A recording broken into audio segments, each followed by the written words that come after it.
आज का हमारा टॉपिक है सोशल मीडिया।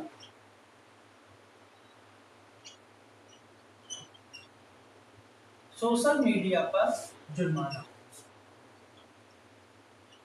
ये आज हमारा टॉपिक है। आज चाहे जिस उम्र के लोग हों, वो सोशल मीडिया पर अपना अधिक से अधिक समय जो है वो व्यतीत करें, चाहे बच्चे हों, बुजुर्ग हों या फिर युवा हों। लेकिन सोशल मीडिया का असर उनके जीवन पर क्या पड़ रहा है, यह भी सोचना जरूरी है। बच्चों में सोशल मीडिया एक बुरे लत की तरह उनके जीवन में आई। इसीलिए अमेरिका में मेटा और यूट्यूब को इसके लिए बच्चों की मानसिक विकृति के लिए उनको दोषी ठहराया गया है। सोशल मीडिया की लत से जुड़े मुकदमे में मेटा और यूट्यूब को दोषी पाया गया है, जिसमें यह कहा गया है कि इन सोशल मीडिया के प्लेटफॉर्म के डिजाइन की खामियों के कारण बच्चों पर इसका गलत प्रभाव पड़ रहा है। बच्चों में सोचने विचारने की क्षमता जो है उसमें कमी आई, बच्चों के आईक्यू स्तर में कमी आई। बच्चे आउटडोर गेम्स की बजाय मोबाइल में गेम्स खेलने को ज्यादा प्राथमिकता दे रहे हैं, जिससे उनके मानसिक विकास पर भी बुरा प्रभाव पड़ रहा है और बच्चे जो हैं वो काफी हिंसात्मक हैं और एक प्रकार की लत से वो गुजर रहे हैं। इसीलिए धारा 230 की सीमाओं और उपयोगकर्ता को होने वाले नुकसान के लिए बढ़ती कानूनी जवाबदेही को ज्यूरी ने दर्शाया है।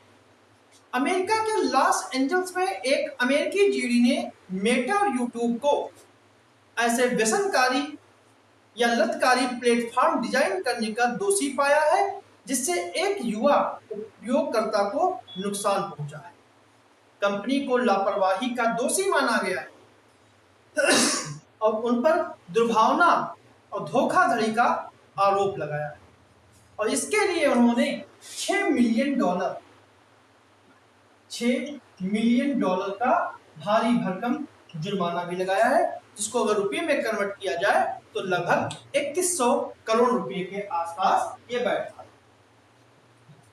मेटा 70% यानी कि व्हाट्सएप, फेसबुक और इंस्टाग्राम, इन तीनों के स्वामित्व के मालिक मेटा 70% और यूट्यूब 30% इसके लिए उत्तरदायी है। ऐतिहासिक मामले में सोशल मीडिया के डिजाइन और युवाओं को होने वाले नुकसान के बीच के संबंध का खुलासा हुआ। इस मामले में उन आरोपों पर प्रकाश डाला गया है कि मेटा यानी फेसबुक और इंस्टाग्राम और यूट्यूब ने जानबूझकर ऐसे व्यसनकारी या लतकारी प्लेटफॉर्म बनाए जो युवा उपयोगकर्ता को नुकसान पहुंचाते हैं। एक 20 वर्षीय वादी ने तर्क दिया कि कम उम्र में इस तरह के संपर्क में आने से, यानी कि सोशल मीडिया के संपर्क में आने से चिंता, अवसाद और शारीरिक विकृतियों की समस्याएं उत्पन्न हुई। इस मुकदमे में सोशल मीडिया को एक उत्पाद के रूप में देखा गया। सोशल मीडिया को एक उत्पाद के रूप में देखा गया और इसकी तुलना, डिजाइन की तुलना जो है वो एक प्रकार के डिजिटल कैसीनो से की गई। जिस प्रकार जुआघर होता है वैसे डिजिटल जुआघर से इसकी तुलना की गई, जो डोपामाइन संचालित जुड़ाव का फायदा उठाता है। कि डोपामाइन एक हार्मोन होता है जो व्यक्ति को खुशी प्रदान करता है। इसी का फायदा कंपनी ने उठाया है। जिस व्यक्ति की जैसी मानसिकता होती है या उसकी मानसिकता को की धारणा में परिवर्तन किया जाता है, धारणाओं को बदला जाता है डोपामाइन के जरिए, यही सोशल मीडिया प्लेटफॉर्म ने किया है। धारा 320 जो है वो अमेरिका में सोशल मीडिया के दायित्व में कानूनी बदलाव की ओर अग्रसर करती है। सोशल मीडिया कंपनियों के खिलाफ अतीत में दायर किए गए मुकदमे अक्सर संचार शालीनता अधिनियम की धारा 230 के कारण विफल है, जो प्लेटफॉर्म को उपयोगकर्ता द्वारा निर्मित सामग्री के लिए दायित्व से बचाता है। वादी पक्ष ने उत्पाद डिजाइन पर ध्यान केंद्रित करके धारा 230 को दरकिनार कर दिया और यह तर्क देते हुए कहा कि नुकसान विशिष्ट सामग्री के बजाय प्लेटफॉर्म आर्किटेक्चर जैसी फीड और सहभागिता तंत्र से उत्पन्न हुई। यानी कि कह सकते हैं कि जो समाज में जो विकृतियां फैली हैं या युवाओं पर जो इसका प्रभाव पड़ा है, यह एक विशिष्ट सामग्री के कारण नहीं हुआ है, बल्कि प्लेटफॉर्म को इस प्रकार डिजाइन किया गया है जिससे यह संकट उत्पन्न हुआ है। ज्यूरी ने इस बात की भी जांच की क्या नुकसान प्लेटफॉर्म के डिजाइन से हुआ था या कंपनियों के लापरवाही के मानदंडों को। तो ज्यूरी ने ये पाया कि कंपनी की लापरवाही भी शामिल है, देखभाल के कर्तव्य भी शामिल है, कानूनों का उल्लंघन भी शामिल है और इन सभी कारणों से ही दुनिया के युवाओं को नुकसान पहुंचा।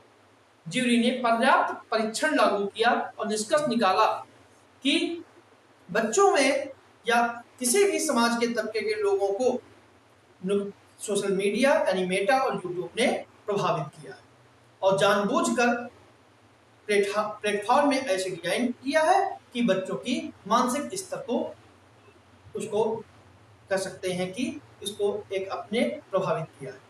ज्यूरी की उपयोगकर्ता सुरक्षा के प्रति जानबूझकर उपेक्षा की गए सबूत मिले हैं, जिसका समर्थन आंतरिक शोध से हुआ, जिसमें दिखाया गया कि कंपनियां जोखिमों से अवगत थी लेकिन फिर भी हानिकारक डिजाइन प्रथाओं को जारी रखती थी।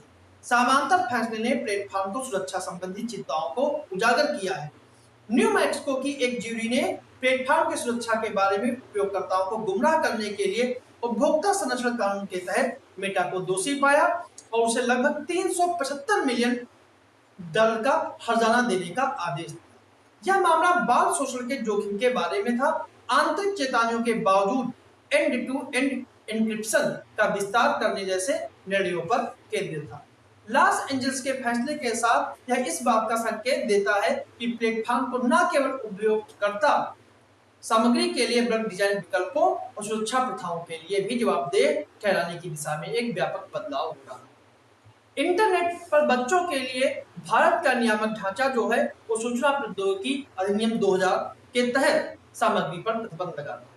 अवैध सामग्री को भारत में 2 या 3 से भीतर हटाने का आदेश देता है। इसी के तहत कानूनों को अपराधों की रिपोर्टिंग करना भी आवश्यक है। बच्चों को डेटा को संसाधित करने के लिए माता पिता की सत्यापित सहमत आवश्यक है।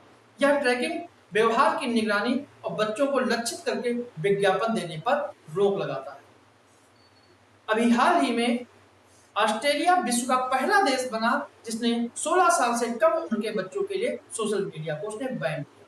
भारत में भी कर्नाटक राज्य ने 16 साल से कम उम्र के बच्चों के लिए सोशल मीडिया बैन किया ताकि बच्चों के मानसिक पर कोई गलत प्रभाव ना पड़े।